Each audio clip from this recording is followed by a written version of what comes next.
बंधन है मुक्ति का मदोदक होता है, वो बंधन का मदोदक नहीं होता है। हमारे कर्म कैसे सत्संग की बड़ी महिमा का है सब, इतनी महिमा सत्संग की गाई है कि सत्संग और भजन में फर्क भी बताए। हम कीर्तन करते हैं, कीर्तन क्या है? कीर्तन क्या? कीर्तन किसी को खुश करने के लिए अपनी गलती को क्षमा मांगने का जरिया भगवान से क्या है?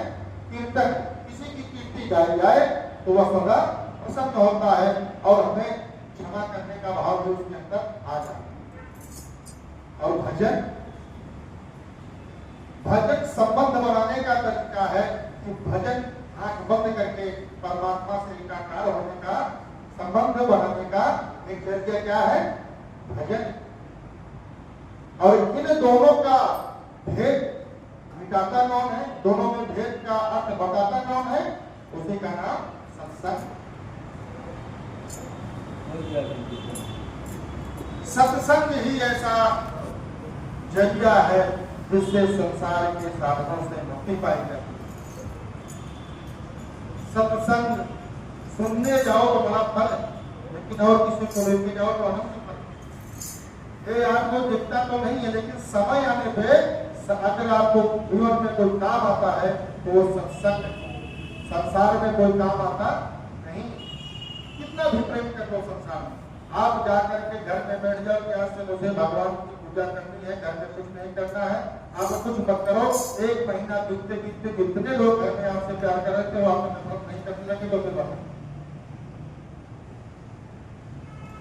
संसारी है हम। संसार में हमें किसी से प्रेम नहीं है। प्रेम है तो अपने स्वार्थ से प्रेम है। हमारा स्वार्थ जिससे सिद्ध हो जाता है हमारे लिए वही भगवान बन जाता है, हम उसी को भगवान मान सकते हैं। तो संसारियों को अगर आपको शौक भगवान का भजन करने लगे, भगवान के प्रेम में बैठ के 1 घंटा 2 घंटा 10 वाला 5 वाला जितना समय मिला आप करने लगे, और जब तक आपको कोई समझाने वाला ना मिल जाए तब तक समझ लो कि आपका भजन कोई जोर पकड़ा ही नहीं। जब आपका भजन जोर पकड़ेगा तो यही संसारी आपको तरह तरह का ज्ञान देने लगे, तब समझ जाना कि हमारा भजन अब जोर पकड़ेगा। और जब तक कोई समझाने ना आ जाए तब तक समझ लो भजन हो ही नहीं रहा। भजन का ही है भगवान से संबंध बनाना, और ये संबंध भगवान से कब बनेगा? जब अपने व्यवहार को सुधारेंगे, अपने सत्संग आपको जीवन में काम देगा। कब? एक कथा है, एक डाकू की टोली जा रही, सत्संग हो रहा था तो डाकू का सदा था एक काम करो, काम सबको बंद, सत्संग जो सुना होगी जो बाबा लोग सत्संग बताते हैं, इससे अपना काम करने की क्षमता बिगड़ जाती है। हम काम करने को जाते हैं, काम को सोने लगता है। तो सरदार का आदेश हुआ, सबने काम लगा के रखा,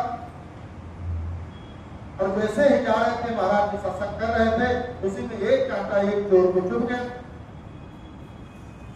अब एक काम को बंद करके दूसरे काम से छोड़ करके कांटा निकालने लगा, उसके कान में सत्संग का एक शब्द पड़ गया कि देवताओं की परछाई नहीं हो। फिर काम बंद करके चला गया। आई गई बात चली गई तो इन लोगों का एक भद्रकाली की पूजा करने वाले लोगों में बलि चढ़ाने की प्रथा,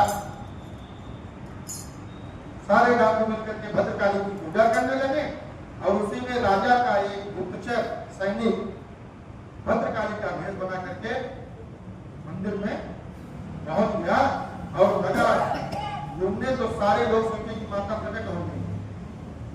जितने चोर थे सब जोर जोर जयकारा करने लगे, लेकिन जिसके कान में सत्संग का वो शब्द पड़ गया था कि देवताओं की परछाई नहीं होती, वो गुप्तचर की परछाई देखी,